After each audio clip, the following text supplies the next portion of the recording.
Welcome to The Drop, the official podcast of the 130th Airlift. I'm Senior Master Sgt. Eugene Christ from your 130th Public Affairs. It's May UTA, so that means another C.D.S. drop from your 130th Command Staff. Joining me on the pod today is Colonel Pat Chard, 130th Vice Wing Commander, and Chief Master Sgt. Kevan Williams, 130th Wing Command Chief. Gentlemen, welcome to the podcast. Eugene, good to see you. Thank you, sir. Good afternoon, my friend. Chief.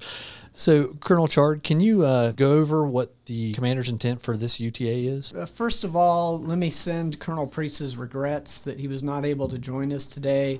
Tell you what, the boss has been busy. He's been on the road 3 weeks in a row. Phoenix Rally, the Joint Senior Leader Conference up at Camp Dawson.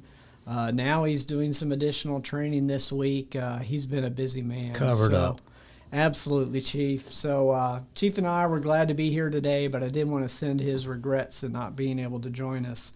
But, you know, I'd like to kind of start off to talk a little bit about last drill real quick and say a big thank you and a job well done to the team here for successfully planning and executing our April flare exercise. Phenomenal amount of training was conducted. We're really looking forward to building on that success for our September flyway exercise and our readiness evaluation. I'll tell airmen, don't expect a repeat of the last flare. Anticipate different scenarios and challenges as we test our ability to accomplish our mission in a contested environment against a near-peer adversary. So expect to see something a little different come September timeframe. But man, job well done in April and really looking forward to what's coming. So let's talk about this drill real quick, what our folks can anticipate. Chief, do you want to talk about the wing photo? Absolutely, sir. Really excited about the wing photo. We've been a lot of folks put their heads together. I won't get too much into the details, but I will say the group SELs, first sergeants, and some other key players, you have a rather lengthy email from me this morning with all the details. But we're going to assemble out there around our aircraft. We're going to take a wing photo. Afterwards, there's going to be a trailer pull up. It's more like a stage when it's all said and done, and real happy and excited that the 130th Airlift Wing is been awarded our 7th Air Force Outstanding Unit Award, and General Cochran and Chief Ives will be there to present that to Colonel Priest and the wing, and I'm really excited. I'm happy for the wing. It's well deserved. People here do a lot of hard work and do a lot of good things, and I'm really excited that we're receiving that. And there's one other little special award that'll be tagged onto that, but I'm not going to let the cat out of the bag on that one. It's going to be a little bit of a surprise. And what day is that on, Chief? That's on Saturday morning. We need every single airman in this wing in place on the ramp at 10 a.m.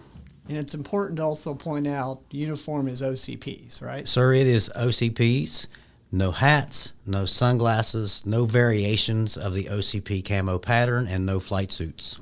All right. Very good. Man, I'm strict. Anything else, Chief?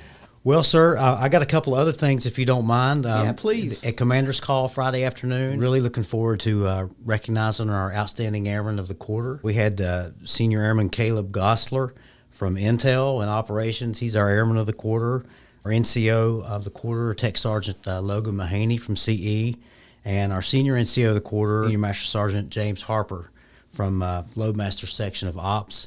I also want to take a little more time at commander's call this time, and I've got 2 more airmen I want to recognize. They are our best warriors. They won Best Warrior in the Airmen's Division, the Air Force. Awesome. Yeah, and that is Master Sergeant Matt Stevens from Ops and A1C Robert Davis from Security Forces. And, every year we talk about our best warrior participants, and they represented the air well. I'm telling you, the Army knows who these guys are. Yes, they do. They really showed up and brought it, and I'm real proud of them and real pleased.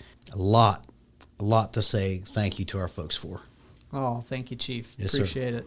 So the only other thing I've got, just want to talk real quick. One other thing for folks to expect. First of all, a lot of people may have seen in the news recent events surrounding some alleged actions by an airman of the Massachusetts Air National Guard who has potentially caused severe damage to our national security with the release of some classified information. The ramifications of this are going to go on for a while. In response to this, the Secretary of the Air Force has directed a mandatory Air Force-wide information security stand-down. In response to this, there's several things that we have to do, one of which impacts every airman in the wing.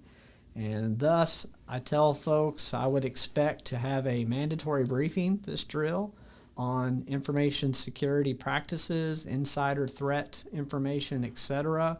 It's about an hour-long briefing, but this is something that we must do, and I would encourage folks take the time to internalize it, to think about our own jobs and how information can get out.